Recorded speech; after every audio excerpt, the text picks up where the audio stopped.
Hi friends, welcome back to my channel SciTech. In this I'm going to talk about the Realme Ui 3.0. Is it worth to update in the Realme GT Neo 2 or not? Yes friends, I'm getting plenty of comments regarding the Realme Ui 3.0, which is early access update especially. The main reason why I did ask few of the users not to update because of this early access and beta versions, what happens is that the performance and the battery, a lot of other things will get definitely impacted. That's the reason I did ask my users to wait for 1 or 2 days for my complete review. And in this video I'm going to talk about this latest Realme Ui 3.0 beta trial version update regarding the performance, battery, display, camera, connectivity, and finally, is it worth to update or not?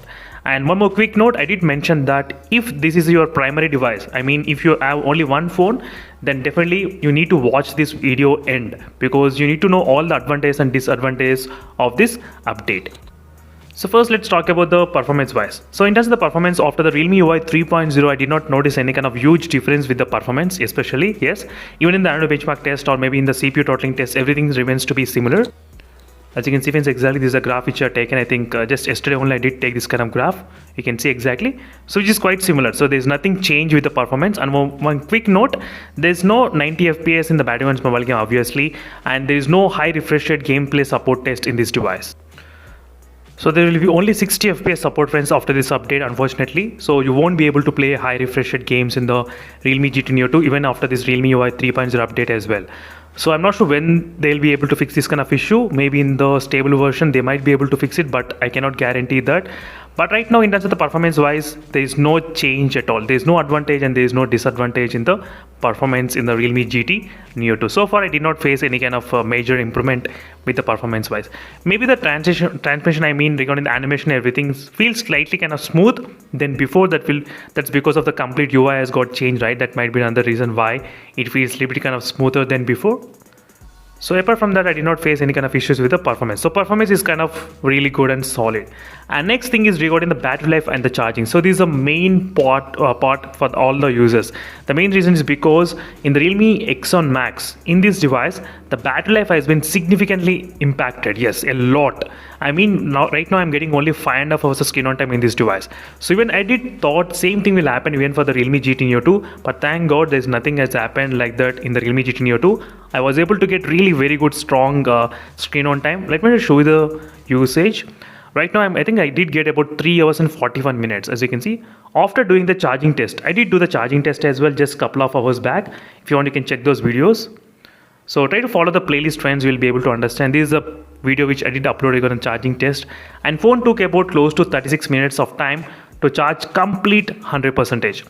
And after that I did start using this phone, and 3 hours and 41 minutes of screen on time. So using the dual SIM card, that's also, as you can clearly see friends, I think 90% of the time I did connect to the Wi-Fi network, not 4G data, only Wi-Fi network.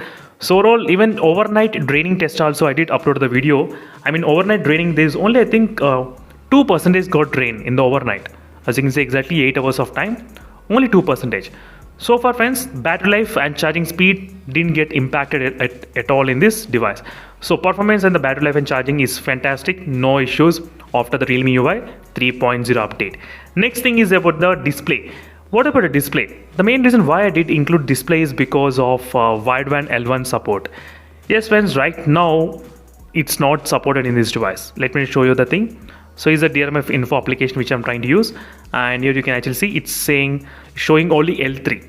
Only L3, there is no L1 certification, unfortunately.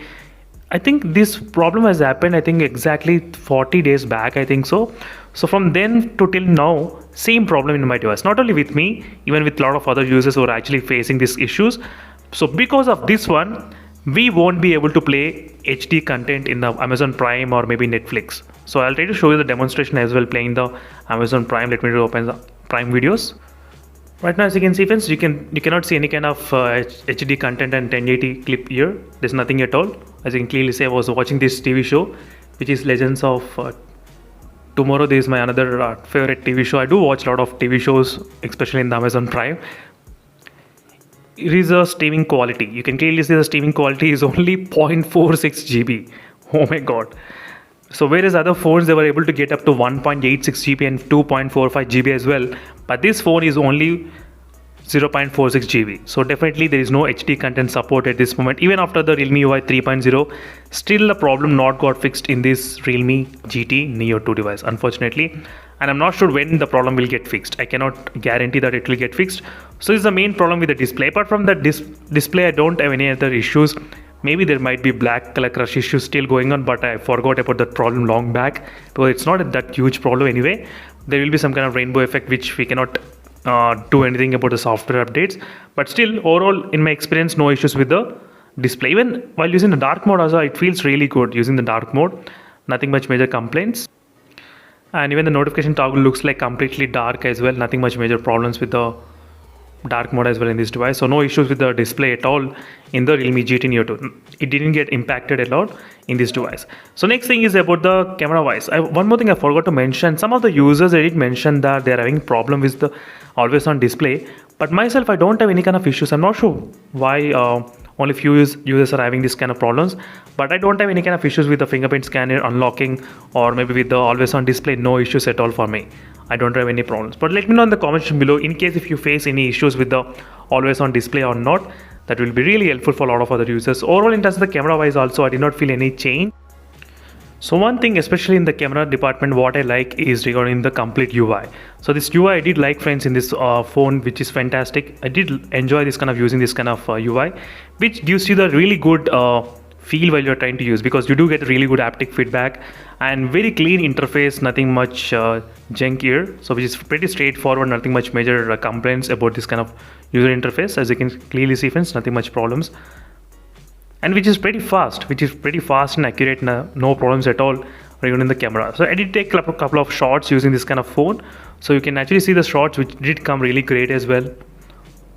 No problem, nothing much major complaints. I'll try to do the complete review very soon, so stay tuned for these videos. And this is the front cam clarity which I did upload. So I did take just now, as you can clearly see, friends. Not bad regarding the front cam, nothing much major complaints. So friends, even in the camera department also, I did not find any kind of major issues with the Realme GT Neo 2 device. So next thing is about the connectivity. So you might be wondering why I did include connectivity. The main reason is because in the connectivity, if I try to connect to 2.4 GHz in the Realme X1 Max device, the transmission link speed has been changed to 144 Mbps transmission link speed. Let me show you exactly. So 144 Mbps. All of a sudden it did change after the update. That's it. So in the Realme GT Neo 2, I did expect this phone also will be changing to 144 Mbps, but that's not the case. It's remained exactly 300 Mbps of transmission link speed. So that's the reason I did include this kind of connectivity department in this phone. So there's no issues with the Wi-Fi connection as well. Wi-Fi is pretty strong at this moment, no problem. Even the 4G place also seems to be working. So right now, as you can see, friends, I'm getting pretty good 4G plus signals as well. Not much complaints regarding the Jio 4G plus, no issues. So friends, in terms of connectivity also no issues in this Realme GT Neo 2 after the recent software update. And finally, is it worth to update to the Realme UI 3.0? Yes, it's absolutely worth.